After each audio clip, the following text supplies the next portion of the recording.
Long Islanders have complained about illegal housing for years. Well, tonight, there is a crackdown in one community. Perry Esposito says the problem of illegal housing is getting worse in his Westbury neighborhood. He says at least 2 nearby homes have illegal tenants. After multiple complaints from residents like Perry, the village is cracking down with what it calls a new housing enforcement program. The village says there will be zero tolerance for those breaking the law. Among the changes, the village will create a housing enforcement unit and hire 2 new officers. It'll conduct inspections without notice and increase housing violation fines. It will also raise fees and toughen maintenance rules for homes owned by absentee landlords. In the coming days, residents will be receiving these flyers from the village informing them about the specifics with this new housing enforcement program. Police in Albuquerque, New Mexico clashed with protesters for more than 10 hours on Sunday using tear gas to disperse crowds. The peaceful demonstration just went out of control. Hundreds took to the streets angry over the recent fatal police shooting of a homeless man on March 16th, which was captured on video. You can see in the video that police demand the man put his hands up.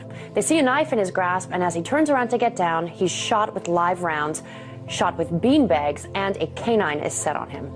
Anger in the city boiled over at the sight of what residents call excessive use of force by a police department. Look at this line of riot police here on Central right now. We have got a staggered line of riot police, a front line here. We have another line of riot police here, tactical units as I showed you behind.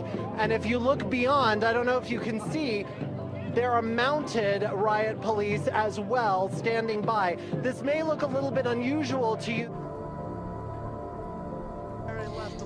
The protest started at noon yesterday. Protesters walked down Central on the highway and were met by officers in riot gear. Police used tear gas twice. At one point, 2 protesters near Central and Yale climbed a light post and used a strap to try to pull it down. Eden says it was after repeated warnings for people to disperse that officers then released tear gas. At one point, protesters also converged on I-25 and started laying down in the middle of traffic. Many people who lived or worked near the protest say at times it got downright scary. Many say they agree with the initial purpose of the protest, but the way it ended was simply violence for the sake of violence.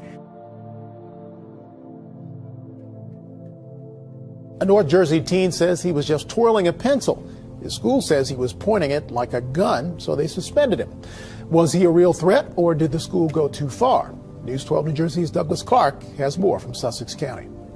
7th grader Ethan Chaplin has been home from his school in Vernon for 2 days after getting in trouble in math class. He says he was just twirling a pencil with a pen cap on it. I was just holding it like this or like twisting it around. The student behind him yelled out, "He's making gun motions, send him to juvie." Ethan says the other student had bullied him earlier in the day and was now trying to retaliate, but the school told Ethan he was suspended pending the outcome of a psychological evaluation. I'm livid. I'm absolutely livid. I think it's gross misconduct at its finest. They took something so minimal and took it so far over the edge. We never know what's percolating in the mind of children, okay? And when they demonstrate behaviors that raise red flags, we must do our duty. During questioning, Ethan says administrators did not listen to his side of the story. I was shocked because I'm like, how am I not going to come back to school for it? I didn't even do anything. Ethan underwent a 5-hour physical and psychological evaluation, which came back clean. He's now waiting on word about when he can return to school. In Vernon, Douglas Clark, News 12, New Jersey. A student punished for having a pocket knife in his car at school. Sure, you could use it as a weapon, but it's also primarily a tool. Jordan Weiser had big dreams. He's already joined the Army, set for Fort Benning in August. But those military plans are on hold now. He's been charged with a felony and spent 13 days in jail after what he says was a pocket knife was found in his car at his school, Ashtabula County Tech. He says the pocket knife was for his work as a certified healthcare provider. He was studying to be an EMT before he was kicked out of school. And he says he has volunteered with the Sheffield Township Department. He always carries a pocket knife. Maybe some misjudgment, but that's something that I've used in my EMS work for, since I started firefighting when I was 14. Weiser, if convicted of a felony, can't enter the Army or work as a cop or a firefighter. Birmingham police have shut down some ministries feeding the homeless. That's because they were serving food from trucks without a permit. These are the last 5 I have.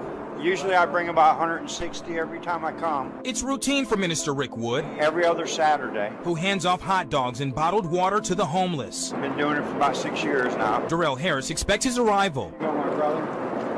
Just want to let you know how much Jesus loves you, and He's going to watch over you, okay? But this could soon change because of a new city ordinance aimed at regulating food trucks. 2 weeks ago, Wood and other ministers were shut down by police because they didn't have a permit from the city to serve food in Lynn Park. In a News 8 or 9 exclusive, we hear from the father of the 20-year-old airman who was shot in the stomach Thursday by an Opelika police officer. Billy Davidson chokes back tears, thinking about his 20-year-old son, Michael Davidson, who's still recovering at East Alabama Medical Center 5 days after being shot by an Opelika officer. 7 o'clock Thursday night, Davidson, a first class in the Air Force, was driving on I-85 headed to North Carolina for his assignment. His father says he got into a minor accident. The police department, I guess, pulled up behind him, and he didn't really know they was behind him at that time. And then when he seen the lights, he realized it was a police vehicle, and he raised his hands up with his billfold. And at the time, he was also turning around saying, you know, I'm an airman, heading to my, he said that's as far as he got. But as he turned around, he felt something hit him and realized he had been shot. You know, like I say, we're a law and order family. We thought law and order would prevail, but now we've been hearing stuff. They was looking for charges for against Michael and stuff like that. Well, we created it, and now it belongs to the rest of the world. The Obama administration is about to hand over control of the internet to the global community, giving up the oversight that manages technical functions and website addresses, like when you buy a web domain. So to clear this up for some of our viewers, I mean, what is this going to look like for Americans on the internet 5 years from now, 10 years from now? Because this is going to happen, what, in 2015 when the contract's up, right? Yeah, I mean, I worry about censorship, to go off of what Anna's asking here, this idea that the government right now could be limiting or further limiting what we surf and what we have access to. A confrontation between teenagers and police on video leads to an arrest and now questions about a person's First Amendment rights. Teens were recording their ordeal on one of these. It's a GoPro camera. An officer then asked them to shut it off. The question is, do they have the right to record a cop? The officers, they came out of the trees with their assault rifles, and I was right over there. A GoPro camera records until this.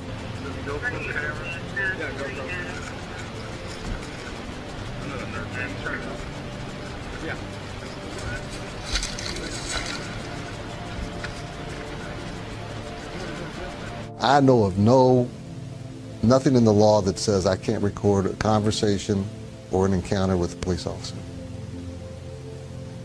Period. Things got way out of hand in Tucson tonight after the University of Arizona lost in overtime to Wisconsin in the NCAA tournament. Unruly fans poured out of bars and started crowding the streets. Some of them started throwing things at police in riot gear, who responded by firing pepper spray and grenades into the crowd. One guy even stands right in front of officers as they pelt him over and over again with pellets. Police arrested that man and at least 9 others, while students in the crowd shouted, "Police brutality." It was a violent night at a popular spring break event called Deltopia.